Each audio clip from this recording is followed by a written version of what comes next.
Welcome to Positive Single Parenting. My name is Amanda Cote, and I will be your host today. I have Arizona Lowe as our wing woman. She will be reading our comment tracker and keeping track of what everybody has to say. And if anybody has any questions, please feel free to comment and let us know what your feedback is. This is our first show, so we're real excited to get this started and see what we have in line for us. I am a parent of 3 beautiful children. I have a 6-year-old son, a 4-year-old daughter, and a 1-year-old daughter, so I got my hands full. And part of the goal of having this show is to help parents come together and find good ways to handle situations no matter what you're going through. It's always good for me to get advice from other people and to help anybody else out that I can. I'm always looking to find answers and solutions, and you can never go wrong by researching too much, I believe. So today we have a special guest. Her name is Avital Schrieber, and she will be helping us out today and giving us her advice and opinions on some things. Hi, Amanda. Thank you so much for having me on. You're welcome. So Avital, can you tell us a little bit about yourself? Sure, absolutely. So I am also a mom to 2 little boys. I have a 16-month-old and a 3.5-year-old. And you know, before I became a parent, I wasn't even sure I wanted to be one. All parents just seemed so exhausted. They weren't doing such a good marketing job for the job. It didn't seem like it was a lot of fun. So I was really concerned before I became a parent about, you know, why I was doing this, what it would be like, how I would not just be talking about getting my kids to sleep and away from me all the time, but instead actually enjoying them. So I began to research a lot. I read a lot of parenting books. I devour it all up, and that is why my blog's name is the Parenting Junkie, because I'm a junkie for this stuff. And eventually, it became such a you know, mainstay of my conversation with people that I began to break it down, all the things that I was learning in video format, because not all of us love to read and wade through articles. And so that's what the Parenting Junkie is all about. Is really mostly videos that are hands-on and helpful, hopefully, advice for myself and other parents. And my real focus is mindful, conscious, peaceful parenting. All gentle methodology, not really any discipline in the traditional sense, but a much more conscious and peaceful, respectful approach to children. Yes. And that's how we found Avital. She has a blog, and it is called The Parenting Junkie. And one of her articles, she was talking about triggers. And as a mom and as a dad, everybody has their moments where they just want to pull their hair out, or they feel like they're going to explode and under so much stress and frustration. And so we found some key points in her blog on how to handle that. So I'd like you to please tell us about some of those triggers and where they come from. Yeah, definitely. So I think triggers is a huge topic for all parents, and it's actually slightly under the radar. It's a little bit unaddressed, I think. Maybe it's even taboo, because when we're triggered, we often get into a state where, you know, we can really be our worst selves when we've been triggered. We can lash out, we can yell, we can use words and language that we would never otherwise use. We might even get violent, and then we're left over with this residue feeling of guilt and shame and confusion. And that's not to even mention what our child's just been through, the fear and the guilt and the confusion that they're experiencing. Because what usually happens when we're triggered is there's some event. It could be a smell, it could be an image, a sensation that's happened. And what's actually happening, the reason it's called a trigger is because it triggers in us a past event that we experienced. So it sends us back, light years back into another situation in a different time with a different person that was painful for us, that was humiliating for us, that was somehow shameful. So that's kind of like when all of a sudden you go, oh my gosh, I sound just like my mom. Exactly. Exactly. Although when we are able to say that, we're probably not being triggered in that moment, because when we're triggered, we're so uptight, we're so upset, we're so riled up that our bodies are literally responding as if there's a danger. We're going into fight, flight, or freeze mode, right? So we're either paralyzed, we're freezing, we're not able to do anything, or we're fighting, that's yelling, throwing things, getting aggressive, or we're in flight mode, and that's when we just lock ourselves in the bathroom. Don't speak to me, don't talk to me, I'm not here. So those are kind of our reactions to that event. But what's interesting to note here is that really if you threw another parent into the same situation, they may not respond that way. We're most likely really overreacting to the situation. And we could take an example, for example, like mess. Mess is an example that some people can handle nonchalantly, no big deal, we'll just clean it up. Oh, that's okay, baby, you spilled all the Cheerios on the floor, let's clean it up together. And another parent will explode. How could you do this? Don't you love me? Don't you care about me? Bringing in all sorts of irrelevant thoughts and feelings to the situation, but that's what they're truly experiencing. And when we dig deeper into that parent's psyche, and I'm no psychologist, but I know this of myself to be true, that when you dig deeper into the events that I have been triggered by, you'll find a historical and archaeological dig into my history. You'll find something that was unresolved, that was painful for me in the past, and now I'm responding to my child in the same way either that I was responded to, or in the same way that I wanted to respond, that I needed to respond in the past, defending myself or attacking, but I couldn't. So it's a real unresolved issue. It's residue. And that's kind of where all triggers come from, I think. Yeah. So how do you deal with those triggers? So that's like $1 million question, I think, for all of us, because none of us want to be in that position where we lose control. But I think we could take a two-pronged approach to dealing with this, right? So the first thing we might discuss now is how to prevent triggers, how to prevent getting triggered. And there's a lot of different things that we need to do, and this is actually really hard work. It's hard, emotional work, but it's so worth it. It's so worth it when we feel like we're a more complete version of ourselves, a more healed version of ourselves.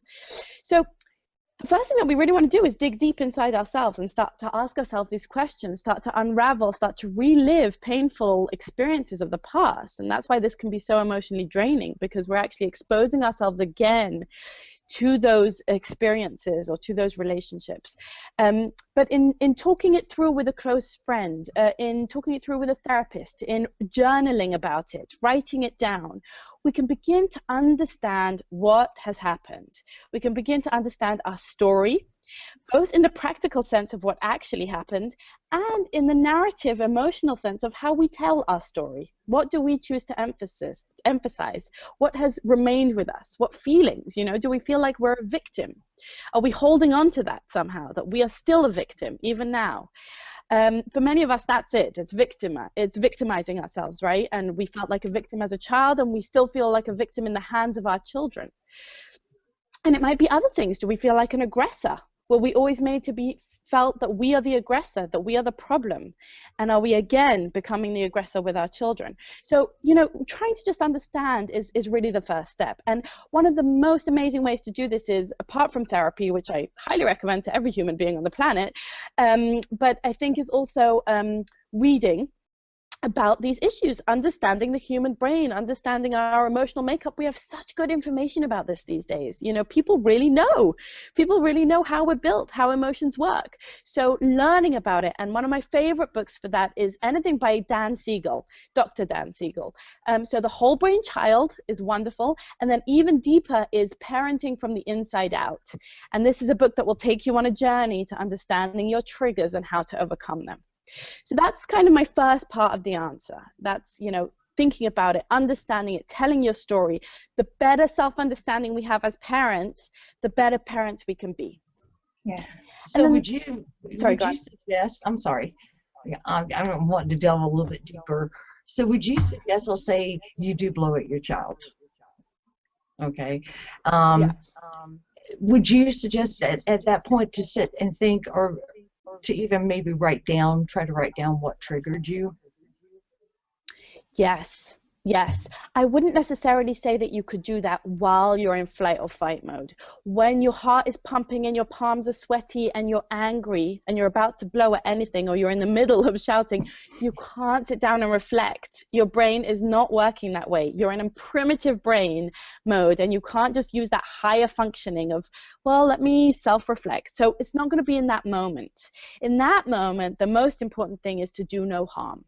The most important thing is to do no harm, is to somehow control yourself, and that might mean removing yourself or your child from each other. But yes, sitting down and reflecting when we've behaved in a way that we're not proud of and in a way that we don't want to repeat is critical. And it's so overlooked in our society, right? In Western society, we don't meditate. We don't talk to the elders. We're alone. We're all these parents alone in a room for hours on end, for years on end, locked in a room with our children. That's very unhealthy for us, and we need that time to decompress and to understand what's happening. I'm really glad that you mentioned talking to your elders, because, you know, I sit back here sometimes as a grandma, and I want to be able to tell my kids, you know, I did it this way and I messed up. I should have done this, you know. And sometimes they'll listen, and sometimes they will just shut me out because, oh, Mom, you didn't do it right. You know, but we learn and we grow even at my elderly age. Well, the best thing, I think, is to go to people who have learned from their experiences. You have some of the best information because you've been there. You know what happened, and you know the mistakes you've made. So for you to go back to somebody and say, hey, you know, this is the best way to do this. You know, maybe here's a different solution to the way you're handling this. I've been there. You know, I've made mistakes. Now here's what I can share from those mistakes. Yeah. Yeah, and I think it's so sadly overlooked. We've become more and more isolated in Western culture. You know, we no longer live with the extended family, with cousins, with aunts and uncles, with grandparents around. I believe in my heart that that is how children were made to be raised, amongst a larger tribe. And I think that that's why a lot of us are facing very singular challenges that the rest of history wouldn't really know what we're talking about, because they weren't there. They were raising children as a clan. So you weren't, you know, burnt out and exhausted, and you didn't need to lock yourself in the bathroom because there were other people taking up the slack. Now, I don't mean to romanticize history. Obviously, you know, there were a whole host of problems in every single generation and every single location, and there are wonderful things about raising children today. But just that specific point, I think, is missing, and each one of us, we can work to rectify that. You know, even using technology, if we need to Skype the grandparents or adopt a grandparent in your neighborhood or whatever it is, you know, there are lots of people around us who can support us through this. Doing this type of emotional work on your own is, I don't know, it's close to impossible. It's not how we're designed, you know? Well, and trying to do it alone when you're raising children too. I mean, you know, I didn't even start my work until after my kids were raised, which is really sad. And, you know, and I'm encouraging all my kids to start now. Yeah. Never too late, but never too early also to start. I agree. I agree. And yeah, it's not something we leave space for as parents, and I think that's, you know, I don't want to blame, but I slightly blame our, you know, popularized culture about what parenting is and isn't. The whole notion of, oh, you're going to be so exhausted and you never have time for yourself, and you'll, you know, and your kids will make you want to tear your hair out, and all of that stuff is what we hear. We don't actually hear the other side, you know, the wisdom, the joy, the connection, the love, the really important stuff about parenting.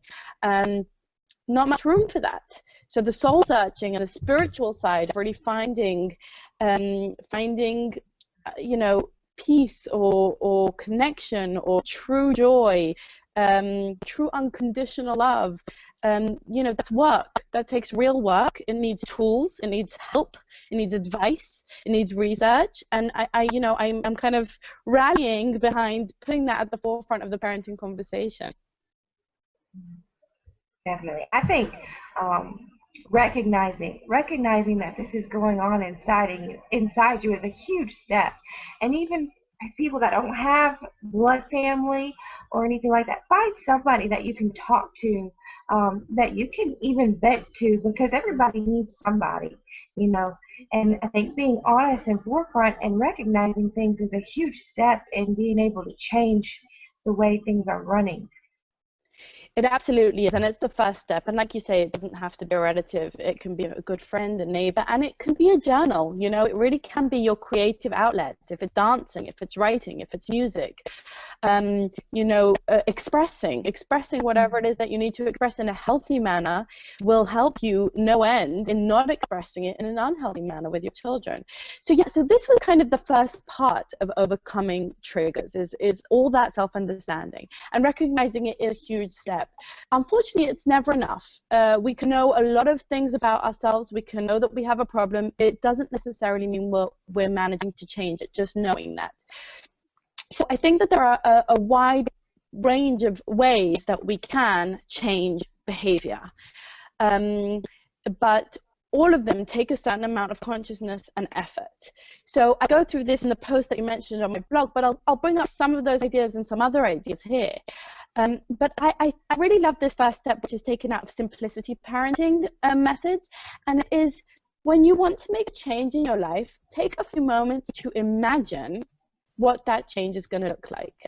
Okay, so let's take the example we started before of the parent who is triggered by mess. Every time their kid spills, they blow up, okay? And say she's done soul searching and she's understood that when she was a child, mess wasn't tolerated and there was an emotional link to mess, and when she made a mess, her mother saw that as a slight on her, you know, parenting, as if she doesn't respect her or doesn't care about her, and it became this whole emotional knot, and now whenever there's a mess, she gets stressed out and lashes out. So she's understood that, but it still triggers those feelings inside her, right? So what she needs to do now is sit down and imagine another response, another scenario, a different situation. Because sometimes we can't even bring up thought of how it could be. What could be different? We haven't seen at home. We're not privy to seeing these kind of events at our friends' houses, because when we're in front of each other, we're all perfect, right? So how could it be different? I'm about to blow, and this is really upsetting me. What else can I do? And then you might really come up with some ideas, and you might write these down, right? Okay, maybe I'm going to take 5 deep breaths. Maybe I'm going to keep my voice very soft, even if it's artificial. I'm not going to allow myself to yell, just to send my body the signal that this is not an emergency. Maybe I'm going to hang up little Post-it notes in my home saying, everything's cool. Keep your cool. You know, what are the things that I could do? How is the, you know, what is the reality going to look like when I'm not exploding? And then imagine the conversation you're having with your kid. Are you able to get down at eye level? Are you able to look them in the eyes? Are you able to wait a second and say, wait, the most important thing isn't the spilled Cheerios. That will get cleaned up and it will be okay. That is not an emergency, right? The most important thing is, how do I convey to my child in a peaceful and respectful manner that I would prefer they don't spill the Cheerios, you know? So can I get down at eye level? Can I connect to them? Can I say, I'm having a really hard time staying calm because mess makes me anxious? You know, can I be honest about what's really going on inside of me? Can I be honest about my craziness? Mess makes me a bit crazy. I know that's not okay. I'm working on it. can you help me because this is making me feel super upset? Can we get a dustpan and brush together and clean it up? Is that okay? And your child might say no, you know, and that might trigger you even more and you get really more upset, but you are imagining the state where, wait a minute, I am zen, I am calm, I can handle this without blowing, right? And you're imagining that state and you're ingraining it into your brain as if you've seen it, as if it's some example that someone set you. Sorry, go ahead. I was just going to say that's almost like the law of attraction with something that really matters rather than money. Absolutely. Absolutely. Yeah, you invite in the situation that you believe you want, that you believe can happen. You manifest it. Yeah. So how, when you do blow and when you do have those moments and you get out of control or carried away, how do you resolve that? How do you go back and fix that? Yeah. And I don't know this to be true, but I believe that probably no matter how much work we do, there's always more work to be done. You know, I read this stuff every day. I'm so invested in it. I do a lot of spiritual and emotional work and soul searching and therapy, and I still let fly at my kids often on an ongoing basis. And I think it's important for us all to admit that publicly, to let it be a part of the discourse, you know. But yes. I want to go back to Dan Siegel's book about this because he calls these ruptures. And ruptures are basically, you know, a tear in the fabric of your relationship. So when you've let fly at someone, when you've humiliated them, or shouted at them, or scared them, you have created a rupture in your relationship. Now, relationships are a little bit like skin. They can be wounded and they can heal. And there's a very wide range of how well, how quickly, how fast they heal, and whether or not it leaves a scar, right? So I think that the key to any rupture is the repair. Okay, so when you've been triggered, you've spoken or behaved in a way that's created a rupture with your child. Now the question is repair, and repair is going to look unique for each relationship because we're all different. But I can tell you what it sometimes looks like in my relationship with my son. So if I've behaved in a way, you know, I yelled at him, I said things I didn't mean. Maybe I even shoved him, and then I would come to him when everything is a little bit calmer, or even if I can manage it before a lot of time has passed. So I think as soon as you're able to stop that behavior, but not longer than that, you know, because you don't want to let time just pass as if that was okay and you can ignore what you've done. You can't. It's really important that your child knows that. But on the other hand, if you're going to start apologizing and then yell again because you're still so angry, you know, and I've done this before, I've said, you know, I'm really sorry, but that made me so mad. That's not helpful, right? Then your child is still scared and you're not actually repairing. So once you're able to truly apologize, and you might need to take a time out, and if you can communicate that to your child, that's great. You might need to say, I'm sorry, I need 2 minutes in the bathroom. Please, I know you're upset. I'm also upset. I can't talk right now. I'll be out in 2 minutes. That reminds me of when Hope and I, one of my daughters, we would like, I mean, when she hit 16, it was like rubbing sandpaper together with this child. And I actually would tell her, you know, we would be going at it, and I'd know it needed to calm down. And I would actually tell her, let's both take 5 minutes time out in our rooms. I'm going to go to my room. You go to your room. Let's think about it and come back out and talk calmly. Yeah. Yeah, we all need that. We need that with our friends, with our mothers, with our partners, whoever it is, and we need it with our kids. And I think the important thing there is not to make punitive, not to say, that's it, you're in a timeout to your room, but rather to say, I need to calm down. Otherwise, I'm going to yell again. I know that I need to take a few deep breaths. And here we're modeling for our children what healthy anger management looks like, what taking responsibility looks like, what being the adult in the room looks like, saying, I just behaved like a 3-year-old, but actually I'm the adult, so I'm going to now calm myself down and calm the situation down and take the time out. So once you've taken that time out, you've had a shower, you've gone a little walk, whatever it is that you need to do, maybe you have someone there who can be with the kids, maybe you don't. Maybe it's just, I'm going to sit on the couch, can you sit on that chair? Maybe if your kids, you know, need to be there and they're young. And then once you've done that, it's really about connecting and apologizing. And There are lots of great literature out there on what a sincere apology looks like. When most of us are terrible at it. Most of us like to brush off what we've done. Well, I'm sorry, but I was really, really tired, you know. So a good hint for that is if there's a but after the I'm sorry, then it's not a good apology. Yes. I'm sorry, but. Or if you're saying I'm sorry, but actually you're blaming the other person in the middle, you're saying I'm sorry, but when you do that, I can't handle it. You know, that's not a sincere apology either. A sincere apology is saying, I am sorry that I behaved that way. I am sorry that I said X, Y, and Z, and being specific about what it is you're sorry about, what it is you're taking responsibility for. I should not have responded that way. I am going to work on responding differently in the future. I hope you forgive me.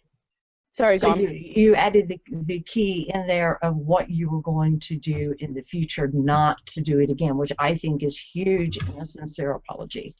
I agree. Our kids are watching us, and they are learning from us. So I think it's important because they're going to take the way we react outside to this world and apply that to relationships that they have, whether that be another kid at school, whether that may be a relationship in the future. They are learning from us. So if we learn how to compose ourselves and use things sincerely and properly, they're going to take that and they're going to use that themselves. Exactly. And what we usually do with apologies is we say you're sorry. No, you're going to say you're sorry now. You did that and you have to say you're sorry, right? We force these apologies. And poor kid, I'm sorry, you know, and of course he's not sorry. And we're not really showing what sincere apology looks like. It's not, that doesn't repair anything, right? So that is a good point. There's so many times I tell my, you know, if my son hits his sister or something, I'm like, you need to apologize to her before you come out of that room, you know, and you're so right about that, and I never thought about it like that. Right, because that's just ingrained in our society. It's forced apology, you know, but true apology isn't forced. It comes from sincerity, and it takes our children years and years. Look at the adults around you. How many of them know how to apologize? You know, it's really unrealistic to expect that of young children, or of older children as well.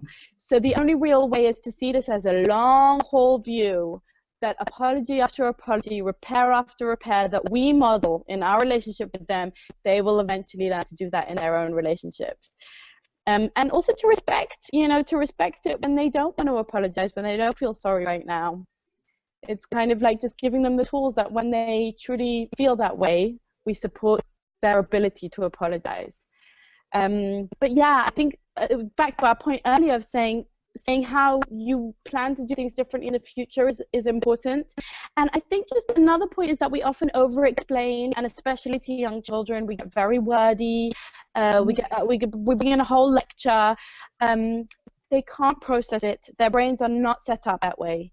It isn't helpful. It floods them with a lot of information. So I would say rather than give a whole explanation, if you want to add one or two words, you know, Mommy was so tired today, or sorry, I would actually prefer you to say I was so tired today. Then that's okay, but don't launch into it when you make a mess and when you spill this and I got really upset, and just don't. Just stay in the apology, stay in the connection, and bring in other tools. Bring in physical tools, okay? Touch, body language, eye contact, your height, come down to their level. Communicate all the things that you're trying to communicate instead of through words, through your body, because that is the way that children can hear it much, much better, and they actually feel it. And the key here is that it's got to be sincere. If you're piling on fake empathy or a fake apology because you just want to move past this and get on with your evening, it will probably spiral into another triggering episode. So the key here is that you really got to let it go. You got to breathe into it. You've got to be doing the self-talk that tells yourself, he's just a kid. You know, he's doing his best. I'm triggered because of my whole baggage. It's not really to do with him. And I'm going to deal with that this evening after he's asleep. I'm going to write about it, or I'm going to sing about it, whatever I do. Right now, I owe him to be the adult in the room. Yes. And I think along the lines of the baggage, too, you know, anytime I feel like I have a lot going on in my life, whether it's financial stress, whether it's relationship turmoil, whatever it is, those kids can feel that frustration, and I think it's so important to be positive around them and change your attitude because they're so young and they don't need that. They don't need to know what an adult is going through. They need to worry about being children and keeping it simple. I so agree. And that's not to say we can't be authentic, if you're going through a really hard time, you're under a lot of stress, it's okay to mention, I'm sorry, I'm a bit down today, my mind is somewhere else, or I feel a little bit stressed today, I'm going to lie down instead of play soccer with you. But the key is not to load that onto their shoulders. The key is not to say, you need to take care of me, or you need to be sensitive to me because of what I'm going through, right? Because our children do not need to take care of us. That's not what they're there for. They're not there to make us feel better or to reduce our stress. But it's okay to just be authentic and to show to them, look, today mommy's a little, I'm a little down, or I'm a little stressed.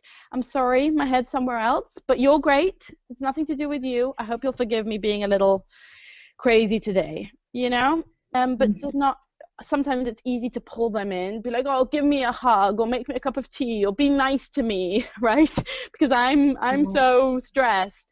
And that, again, is being the adult and taking our own problems on by ourselves without our children's help. Yes. Well, this show has been great, and I wanted to say that part of doing this, I wanted to give tips weekly, things that I've just come up with to deal with daily life, and to know that moms and dads deserve to have their alone time. And I think we have a comment in the audience that Arizona wanted to show. I just wanted to, real quick, we had two people who shouted out in the audience, Blair, and the other one was Ron Snowberger. So I just wanted to take a minute and say hi and thank you. If you are watching and you want a shout out, just go ahead and let us know. We have quite a few viewers, but those two were the ones that shouted out at us. Okay. Thank you. Thank y'all so much for watching us.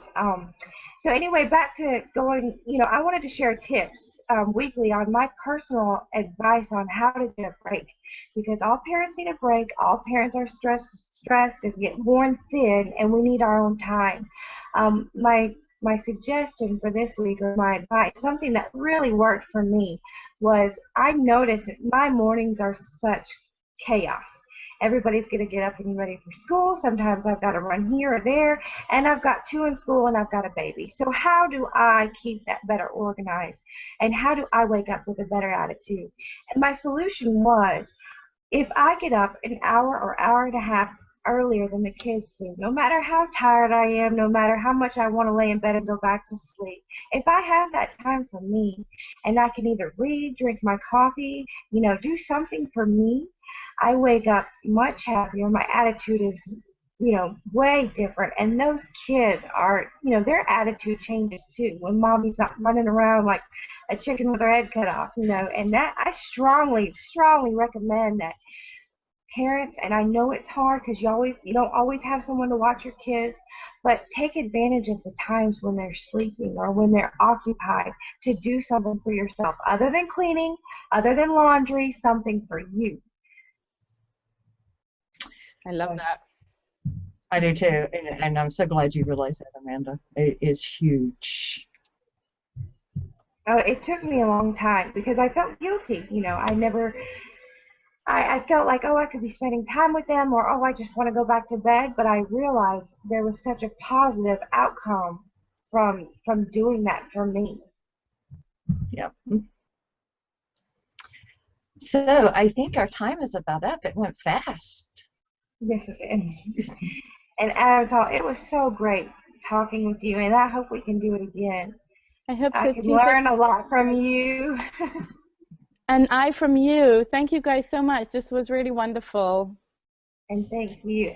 And we appreciate everybody who watched us today. And as we get this show running, things will go a little bit smoother. Like I said, this is our first time, so we look forward to the future and the things that we can share and learn from each other. Fabulous. Congratulations on the new show, guys. This was great. Thank you. Bye, y'all.